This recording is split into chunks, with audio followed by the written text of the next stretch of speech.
নমস্কার, আমি অন্বেষা আবার চলে এসেছি একটা নতুন ভিডিও নিয়ে। তো তোমরা দেখতে পাচ্ছ যে আমি বাড়ি এসেছি, কালকেই আসা হয়েছে আর আজকে চলে যাব। তো এখন উঠেছি অনেকক্ষণ, চাটা খাওয়া হয়ে গেছে, তো এখন করবো ব্রেকফাস্ট। তো মা করছে একটু ম্যাগি করছে, ম্যাগি খেতে আমার প্রচণ্ড ভালো লাগে, কিন্তু একটু সবজি দিয়ে করছে। তো মা বলল তুই গিয়ে বস, আমি করছি। তো এই জিনিসগুলো বাড়িতে পাওয়া যায় যে না তুই গিয়ে বস আমি করছি। তো এখন খাওয়া দাওয়া করবো, মানে ব্রেকফাস্ট করবো, তারপরে লাঞ্চে কী হবে জানি না এখন। তারপরে বিকেলবেলা আবার বাড়ি চলে যেতে হবে, কারণ কালকে আবার আমার মেয়ের স্কুল আছে। তো ভাবছি একটু মামা বাড়িতে যাব, মানে আমার দিদার বাড়ি এখানেই সামনেই আছে, তো ওখানে একটু যাওয়ার ইচ্ছে আছে। দেখি কী হয়, ব্রেকফাস্টটা খাওয়া দাওয়া হয়ে গেল তারপরেই যাবো মামা বাড়ি। আমি দিদাকে মাম্মাম বলি, তো বলছি মাম্মাম বাড়িতে যাবো। তো আজকে গিয়ে চলো তোমাদের মানে দিদার বাড়িটা তোমাকে দেখো, খুব সুন্দর আমার দিদার বাড়ি।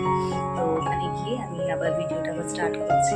আর এই যে সেই চেনা গলি, সেই ছোট্টবেলা থেকে সুযোগ পেলেই আমি আর আমার বোন দৌড়াতে দৌড়াতে এই মামা বাড়িতে আসতাম। সব কিছুই প্রায় একই আছে, কিন্তু আমরা বড় হয়ে গেছি। অবাক তো লাগেই, কিন্তু তার সাথে মনও খারাপ হয় যে আগের দিনগুলো আর কোনোদিন ফিরে পাবো না। ছোটবেলার একটা ঘটনা তোমাদেরকে বলি।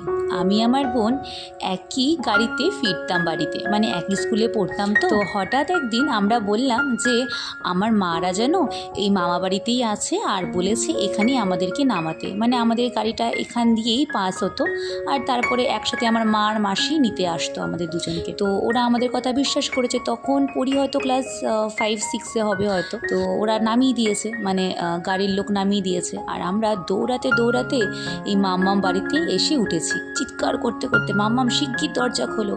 মাম্মাম তো দেখে অবাক, কিরে কি ব্যাপার। আমরা তখন বলি আমরা মিথ্যা কথা বলে এখানে চলে এসেছি, আর মাম্মাম তো কি হাসি, তবে যদিও বকাটা খাইনি। তার বিশাল বড় অট্টালিকা।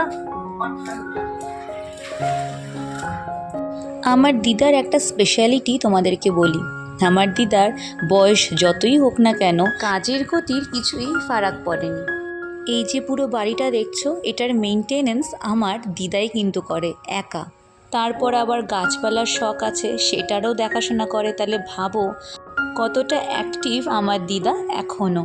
আর এই সময় যখনই আসি দিদার বাড়িতে, সব সময় দেখি যে কিছু না কিছু কাজ করছে। দেখেছো কত গাছপালা, এইটুকু জায়গা হলে কি হবে, যতটুকুই জায়গা পেয়েছে ততটুকুর মধ্যেই গাছপালা দিয়ে ভর্তি করে রেখেছে। আসলে আমার দাদুও প্রচণ্ড ওই গাছপালা পছন্দ করতো, আর অনেক রকমেরই শাকসবজির গাছ এই বাড়িতেই হতো। আর এখন মাম্মাম যতটা পারে করার চেষ্টা করে। তবে কাজের ব্যাপারে আমার মা আর মাসি কিন্তু দুজনেই একেবারে পটু, তবে আমি কিন্তু একদমই এদের মতন হইনি। দেখেছো বাইরে দাঁড়িয়েই আমরা কতক্ষণ গল্প করে যাচ্ছি। আসলে অনেকদিন পর পর দেখা হয় তো মামামের সাথে, তাই যখনই সুযোগ পাই একটুখানি গল্প করে নিই। আজকে বাড়ি থেকে ভেবেই এসেছিলাম যে মামা বাড়িতে আসলে এইখানকার ভিডিওটা একবার অবশ্যই করব।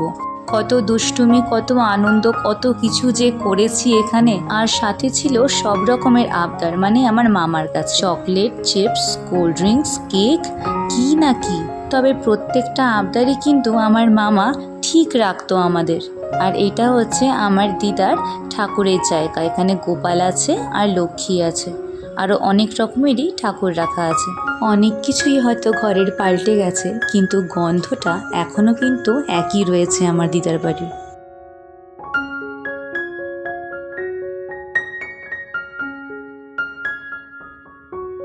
এই উপরের ঘরগুলো নতুন হয়েছে, নতুন বলতে আমার বিয়ের আগেই হয়েছে, তবে একেবারে যখন আমরা ছোট ছিলাম তখন একতলাই ছিল।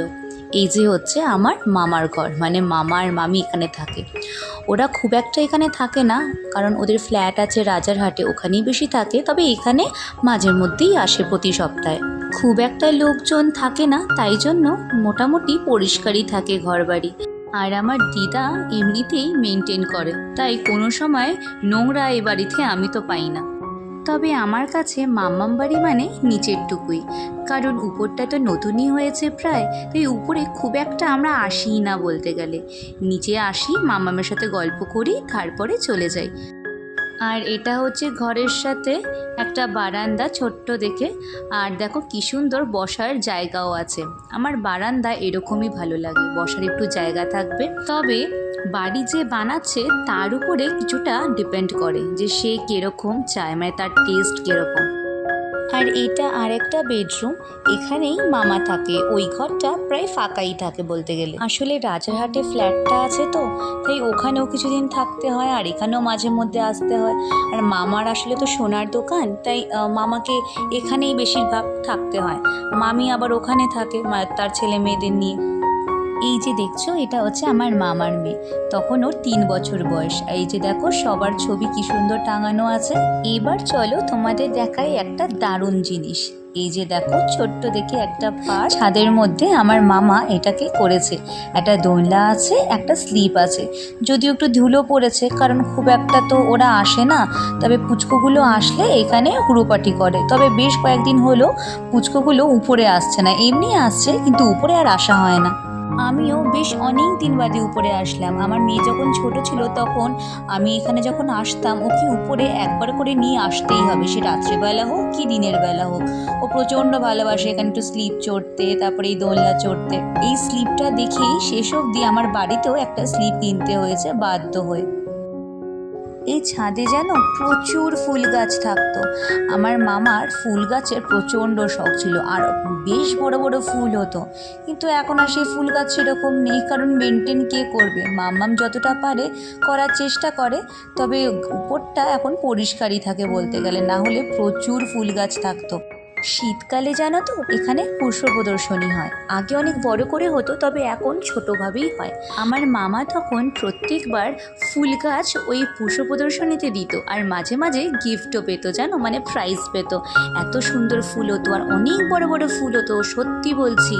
আর এখানে দেখো আমি একটু দোল খেয়ে নিচ্ছি। এখন চলে এসেছি বাড়ি আর আমাদের লাঞ্চ শেষ। আর এখানে আমার মেয়ে মন দিয়ে আচার খাচ্ছে, এটা আমার মায়ের হাতেই বানানো। এখন বাজে প্রায় 5টা আর আমরা বেরিয়ে যাচ্ছি বাড়ির উদ্দেশ্যে।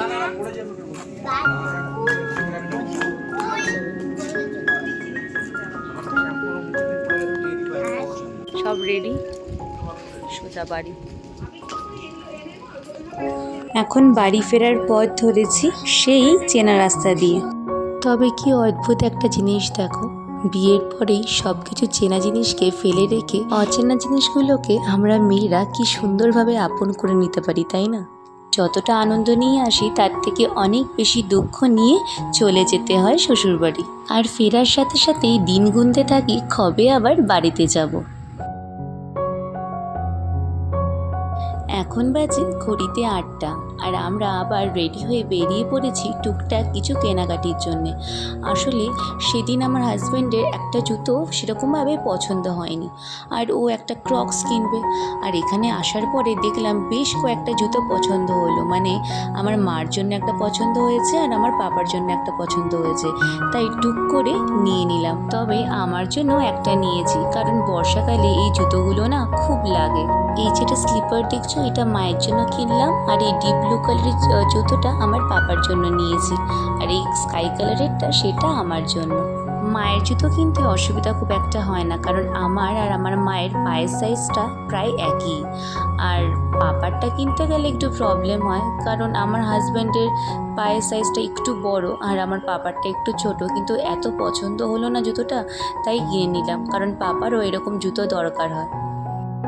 আমার জানো তো একটা প্রচণ্ড খারাপ স্বভাব আছে, সেটা হলো এই ব্যাগ দেখলে আমার খুব নিতে ইচ্ছা করে। আর এখানকার ব্যাগের কালারগুলো আমার এত পছন্দ হয়েছে যেন মনে হচ্ছে একটা নিয়েই নিই। এই ব্ল্যাক কালারের ব্যাগটা দেখো, ব্ল্যাক আমার এমনিই পছন্দ, আর ব্যাগের কালার যখন ব্ল্যাক হয় তখন আরও বেশি ভালো লাগে। তবে এটা বলছে 25% অফ দিচ্ছে, কিন্তু বাড়িতে এতগুলো ব্যাগ আছে, এখন যদি এটা নিই না প্রচুর বকা খাবো আমার মায়ের কাছ থেকে। শুধু মা কেন, এখন যদি নিই আমার বরই আমাকে প্রচণ্ড বকবে, কারণ সাইড ব্যাগ আমি প্রায় কিনে থাকি, তাই বেশ কয়েকটা ব্যাগের কালেকশনও আছে আমার বাড়িতে। ব্যাস আমাদের নেওয়া কমপ্লিট, এবার যাব বাড়ি।